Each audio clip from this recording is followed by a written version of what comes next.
with you. Hopefully this doesn't sound arrogant. I'm just sharing it as an example to inspire you to what's possible. I am paying income tax on 10% of the total taxable income or total income that I brought in profits in 2019. There's roughly $900,000 in income, and we were able to shelter $820,000, $810, $820 from taxation completely legally and legitimately. So I'm paying taxes on 80 grand, even though I made almost $1 million this year. Clearly that's something you want to understand, and we'll probably do some of our future calls around the various strategies that I've used to do that. More pertinent to this discussion though is your understanding of taxation can help you sell the idea of seller financing to the seller. So here's how that would work. Just one example, right?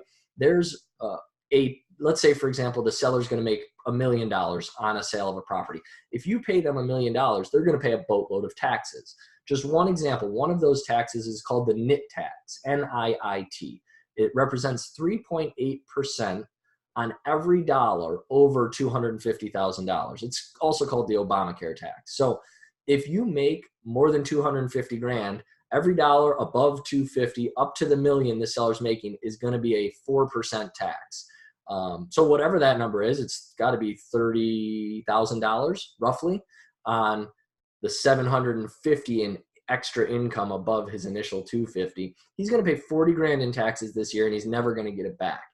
Well, if that same investor, let's pretend he didn't have any other income or very little other income, just took 200 grand a year for 5 years, he would never pay that NIT tax because he's under the $250,000 threshold throughout the whole 5-year period. And so that's $40,000 extra you just saved him.